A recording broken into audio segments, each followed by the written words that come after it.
Olá a todos, daqui William Amzalag e quero dar-lhe as boas-vindas em nosso quarto episódio da Genesse Longevity TV. Jeunesse, we are redefining youth.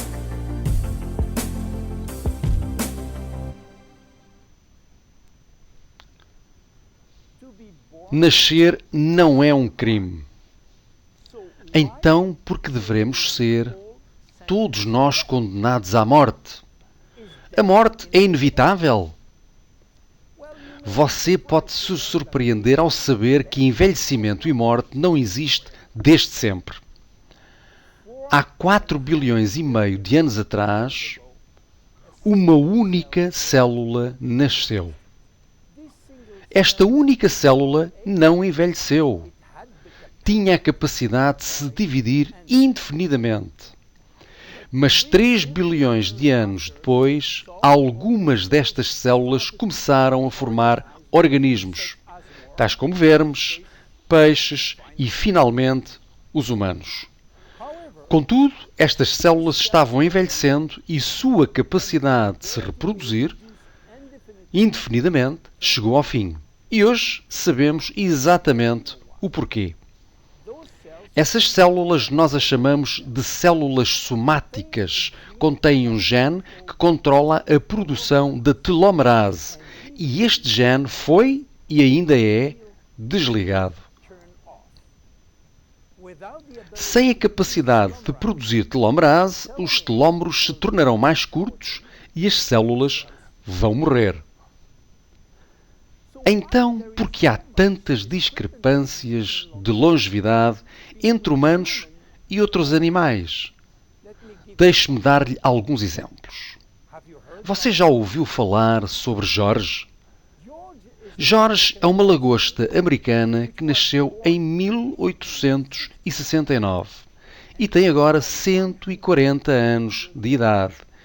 Ela era uma espécie de mascote no restaurante de Nova Iorque e foi devolvida ao oceano em 2010.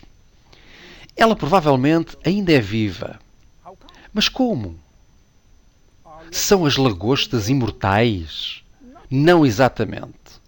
Mas elas não morrem de velhice porque a sua telomerase está constantemente ativada para que as células não morram.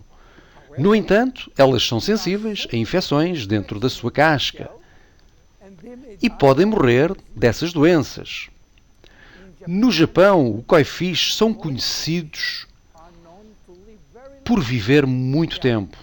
Eles são belos peixes, geralmente brancos com manchas vermelhas. Alguns foram dados nomes e o mais famoso é o peixe anaco, que morreu em julho de 1977, durou 226 anos. Algumas tartarugas também vivem muito tempo e uma delas, a Duaita, das Seychelles, viveu quase 250 anos.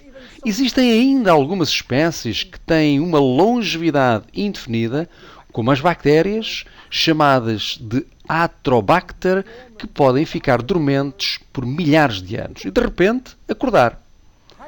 A hidra é a espécie única e específica que, quando parte do seu corpo é cortado, ela regenera o corpo em 2 ou 3 dias. Hidra será potencialmente imortal porque contém as células estaminais. Em caso de lesão, essas células estaminais alteram-se para formar a célula que falta e reconstroem a parte que faltava. Se alguns animais podem ter uma longevidade indefinida, por que temos de ser condenados à morte? Por outras palavras, temos atualmente o conhecimento e a tecnologia para viver para sempre? Nós já conseguimos reverter o envelhecimento em células humanas. O que nós não sabemos ao certo é se podemos reverter o envelhecimento em você ou em mim. Nós conseguimos desacelerar drasticamente doenças e o processo de envelhecimento mais do que as pessoas imaginam. Mas ainda não temos a fórmula mágica. Para prolongar para sempre a vida humana, então o que será necessário para nos mantermos todos vivos o suficiente?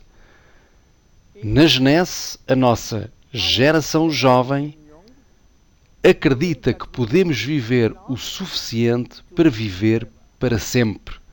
O que significa que nós projetamos soluções temporárias como a reparação do ADN, a ativação da telomerase e o suporte de células estaminais, a fim de ainda estar aqui e por aqui, por forma a beneficiar de outro cientista de prémio Nobel. O que nos pode dar uma outra solução para os próximos 20 anos, que nos dará tempo para esperar para a descoberta seguinte e assim por diante. Sim, a imortalidade está ao virar da esquina. Meu nome é William Amzalag e eu sou Geração Jovem. Vejo no próximo episódio. Obrigado. Jeunesse. We are redefining youth.